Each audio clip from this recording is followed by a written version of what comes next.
Blood नहीं, इसको बहुत चोटें आई हैं, इसको ब्लड ब्लड गिर रहा है वहाँ पे। ये देखिए लाठीचार्ज हो गया है, लाठीचार्ज ये देखिए मारा जा रहा है छात्रों को।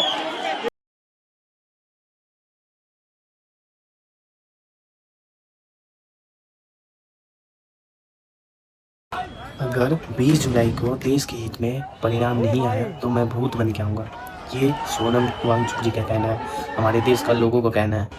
आप सोचो आप किस देश में रह रहे हो जहाँ आपके माताओं बहनाओं को भाई कुछ भी बोला जा रहा है, मारा जा रहा है, उन पे टीयर गैस अपनाया जा रहा है और आप कुछ नहीं कर सकते हो। आप बदले में फूल दे रहे हो क्योंकि आप वो सोच रहे हो कि जो आपको मार रहा है उनको ऊपर से आदेश है। आप सोच सकते हो ऐसा यूथ किसी भी देश में ना आज तक जन्मा है ना आज तक जन्मेगा।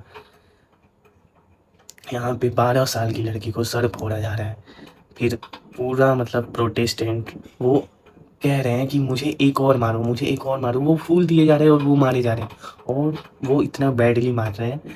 ठीक है, प्रोटेस्टेंट का भी छोड़ो, जंतर मंतर का लाखों का भी छोड़ो, जो अलग भी अगर कर रहे हैं ना, केरल में हो गया, नोएडा में हो गया, उन जगहों पे लाठीचार्ज करने की क्या ज़रूरत है?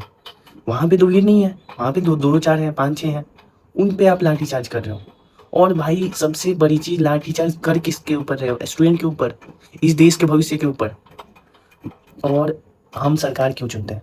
क्योंकि हमारा देश सुरक्षित रहे, स्टेबल चले, देश में रहने वाले जितने भी हैं उन्हें प्राउड फील हो कि हाँ मैं इस देश में रह रहा हूँ, मेरा ये शासक है। और सरकार हमें क्यों चुनती है? बस एक वोट दबाने के लिए। और वो भी नहीं, वो भी ईवीएम छोड़ी, वो भी वोट छोड़ी कि हम तो कैसे भी जीते जा रहे हैं, हमें क्या। ये कौन इंडियंस क्या होता है? हमें तो पैसा मिल रहा है, हमें तो इंटरनेशनल फेम चाहिए, इंटरनेशनल प्राइड चाहिए, हमें पैसा चाहिए। जनता कुछ भी करे, जनता बस 5 साल बाद याद आएगी कि भाई वोट देना है। 21 दिन से सोनम वांगचुक जी हंगर स्ट्राइक पे हैं, उनके साथ 20 और लोग हैं। ठीक है, 1.5 महीना से वो शांति से प्रोटेस्ट कर रहे हैं कि उनकी बात सुनी जाए। क्या बात सुनी जाए?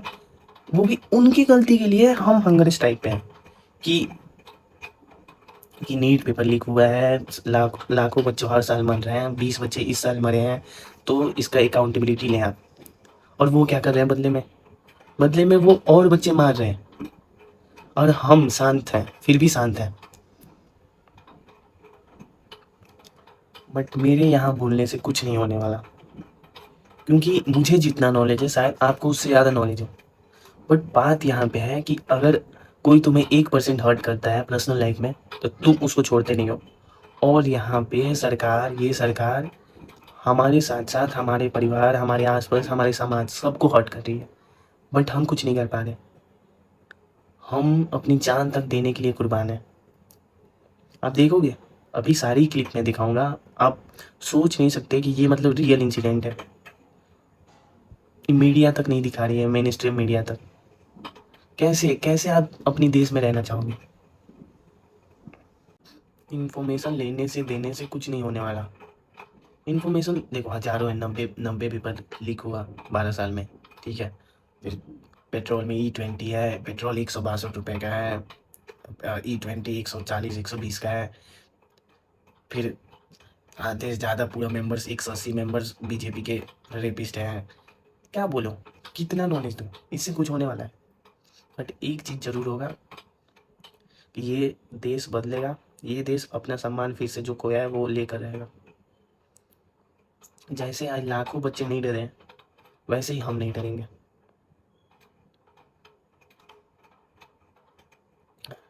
मैं भी किसी कारणवश दिल्ली में रहता हूँ बट नहीं था वहाँ पे।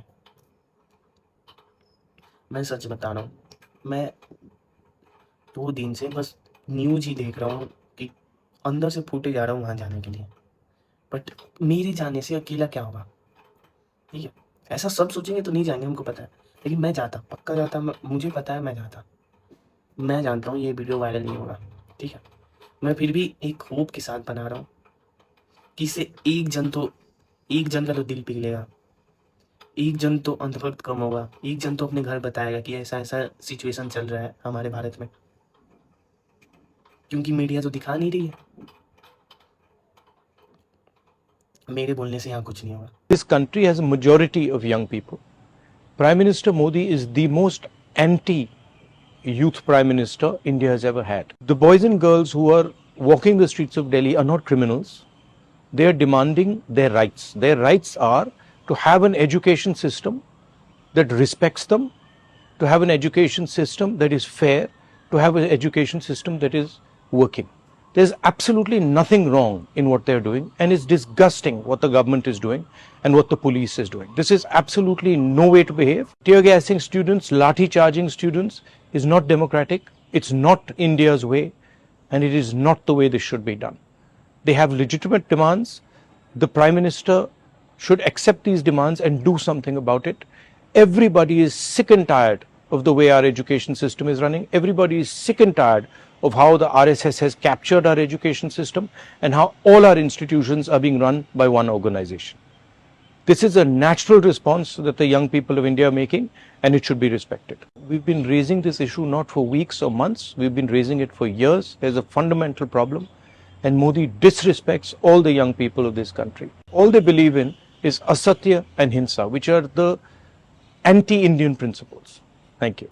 इस समय जंतर मंतर पर जो होने लग रहा है वो इतिहास का सबसे बुरा दिन होने जा रहा है, और नेशनल मीडिया न्यूज चैनलों को शर्म आनी चाहिए। वो कह रहे हैं कि पुलिस ने प्रदर्शनकारियों पर लाठीचार्ज किया, जबकि ये मूर्ख के बच्चे जानते हैं कि ये प्रदर्शनकारी नहीं, ये सारे स्टूडेंट है। स्टूडेंट अपने हक की मांग करने लग रहे हैं, और इस तरीके से लाठियां भांजी जा रही हैं, बच्चों के सर फोड़े गए हैं, लोग खूनम खून हो रहे हैं, जिसको आप देख कर ये समझ नहीं सकते कि अगर इतनी ही सख्ती इन पेपर लीक वाले माफियाओं के ऊपर लगा दी जाती, जिन्होंने पेपर लीक किया, अगर चौराहों पर खड़े करके इतनी ही डंडे मार दिए जाते तो ये युवा इकट्ठे नहीं होते। आज वक्त आ गया है जब युवाओं ने अपनी ताकत दिखा दी है पार्लियामेंट तक पहुंच के। अब ये हद है कि देश का प्रधानमंत्री छुप के बैठा हुआ है और वो एक अदने से मंत्री का इस्तीफा नहीं ले पा रहा है। धिक्कार है। और आज हमें ये समझ में आ गया कि लोकतंत्र की जीत क्या होती है और लोकतंत्र की ताकत क्या होती है।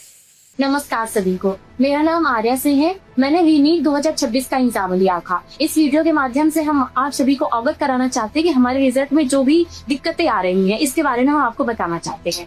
तो 13 तारीख की रात में हमें एनडीए की ऑफिशियल वेबसाइट पे OMR ये जो कि ये थी, इसमें सीक्वेंस नंबर गलत था, लेकिन इससे पूरे जो भी थे हमारे 609 नंबर बन रहे थे। सीक्वेंस नंबर में जैसे क्वेश्चन नंबर हमारे में उसमें 77 दो बार दे दिया था, 77 को मिसिंग करके उसकी जगह 85 दो बार दे दिया था, लेकिन इसमें से जो नंबर आ रहे थे वो हमारे 609 नंबर पड़ रहे थे। इसके बाद हमने उनके चैलेंज पोर्टल पे जाके हमने कंप्लेन फाइल करी, जिसका प्रूफ हमारे पास ये है कि हमने करा है कि हमारे 77 मिसिंग है, 85 दो बार किया है। तो उसी दिन शाम को एनटीए की ऑफिशियल वेबसाइट पे ही चैलेंज वाले पे हमें ये OMR अपडेटेड OMR लिख दी है, जिसमें सीक्वेंस नंबर सही हो गया है और इससे भी 609 नंबर बन रहे हैं और कुछ दिक्कत नहीं थी। इसके बाद अब कल रात में हमें रिजल्ट आता है हमारा, जो कि सबसे पहले हमने 12 बजे के लगभग हमारा रिजल्ट खुला, जो कि 540 नंबर बने इससे। लेकिन जब हमने 2 से 3 बार खोला 540 ही आए। उसके बाद जब हमने उसके 1-1.5 घंटे बाद ओपन करा तो हमारा रिजल्ट चेंज करके उन्होंने 167 का रिजल्ट कर दिया है।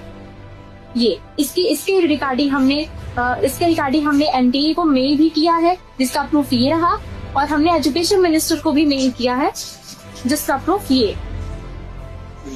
तो हम आप सबसे ये बताना चाहते हैं, हम आप सबसे न्याय ये चाहते हैं कि हमें इस पे न्याय दिलाइए। मैं भी आम आदमी हूँ भाई, मैं भी डरता हूँ भाई, इसलिए मैंने क्लिप से संवाद करने की कोशिश की। मेरा कोई पॉलिटिकल पार्टी से कुछ नहीं लेना देना भाई, पॉलिटिक्स का भाई पी भी नहीं पता था मुझे, बट जब पता चला तो एक ही बार पॉलिटिक्स पता चल गई भाई। चलो भाई, देर से आँख खुला बट खुला, और आपका फ़र्ज़ बनता है कि आप भी आँख खोलो। ठीक है भाई, थैंक्स फॉर वॉचिंग। जय हिंद, जय भारत। भाई मेरे से कुछ गलती हुआ हो तो माफ़ करना भाई, प्लीज़।